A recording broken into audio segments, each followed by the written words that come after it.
नमस्कार दोस्तों, आज हम डिस्कस करने वाले हैं आज के महत्वपूर्ण अंग्रेजी शब्द, उनके अर्थ और वाक्य from the Hindu English newspaper से। दोस्तों पहला जो वर्ड है वो है पैराडॉक्स, दूसरा है गवर्नेंस, तीसरा है सगैशियसली, चौथा है प्रोक्लेमेशन, पांचवा है इम्पर्सोनेटिंग। दोस्तों उससे पहले मैं आपको टारगेट ऑडियंस के बारे में बता दूं किसके लिए वीडियो यूजफुल है। अगर आप SSC, state PCS, railway, UPSC किसी एग्जाम की तैयारी करते हैं तो वीडियो आपके लिए यूजफुल है, क्योंकि इन एग्जाम्स में इंग्लिश का एक बहुत बड़ा पोर्शन रहता है। वह व्यक्ति जो इंग्लिश सीखना चाहते हैं, वह व्यक्ति जो अपनी इंग्लिश को इम्प्रूव करना चाहते हैं, जिनको इंग्लिश आती है और अब वो जो ऑफिस, स्कूल या कॉलेजेस में वर्क करते हैं, क्योंकि आजकल हर जगह दोस्तों इंग्लिश बोलने का ट्रेंड बढ़ते जा रहा है।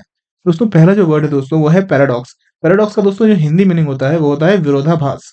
विरोधाभास, अब मैंने इसका सिंपल फॉर्म भी यहाँ पे लिखा है। कोई भी सच्ची बात या वाक्य जो सामान्य ज्ञान के विपरीत विपरीत हो, कोई भी सच्ची बात या वाक्य जो सामान्य ज्ञान के विपरीत हो, मतलब जो सामान्य ज्ञान है, हमें लगता था कि भाई ऐसा होता है, यह चीज होती है, फिर बाद में कोई ऐसी कोई बात बता देता है कि भाई नहीं, ये चीज नहीं होती है, तो ये हमारे सामान्य ज्ञान के विपरीत है, क्योंकि हमारे सामान्य ज्ञान से ये सब चीजें होती थी।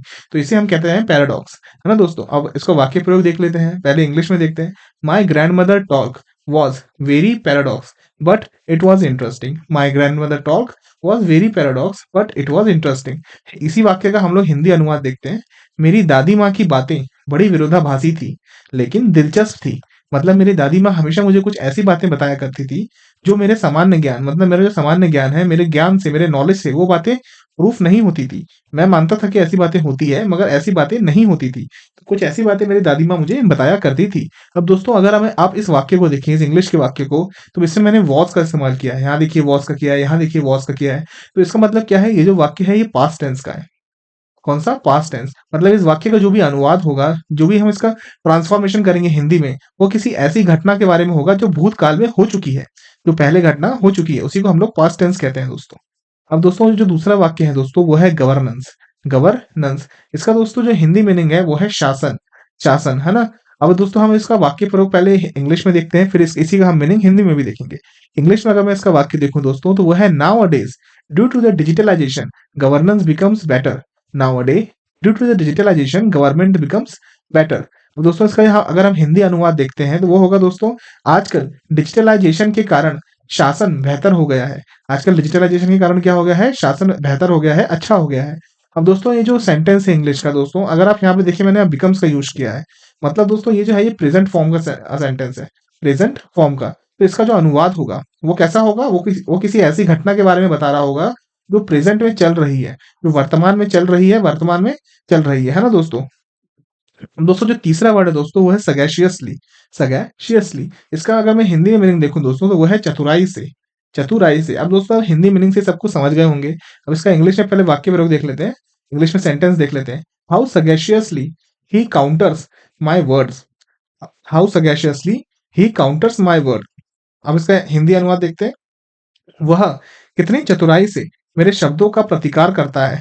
वह कितनी चतुराई से क्या करता है, मेरे शब्दों का जवाब देता है, मेरे शब्दों को काउंटर करता है, मेरे शब्दों का प्रयुक्त उत्तर मुझे देता है मेरे शब्दों के अनुसार, है ना दोस्तों। अब दोस्तों अगर मैं इसको देखूं तो ये भी प्रेजेंट टेंस का सेंटेंस है, तभी देखिए यहाँ पे है आया है। अगर ये प्रेजेंट में नहीं होता तो इसके जब हम इसका अनुवाद करते तो यहाँ है की जगह क्या आता, यहाँ है की जगह था आता, है ना दोस्तों। तो इस तरीके से दोस्तों आप जो सेंटेंस को देख के उनका अनुवाद काफी इजीली कर सकते हैं, अगर आपको पता चल जाए वो पास्ट का है, प्रेजेंट का है या फ्यूचर का है। इसलिए मैं आपसे हमेशा कहता हूँ कि टेंसेस जानना बहुत ज्यादा जरूरी होता है। और दोस्तों जो चौथा वर्ड है दोस्तों वो है प्रोक्लेमेशन।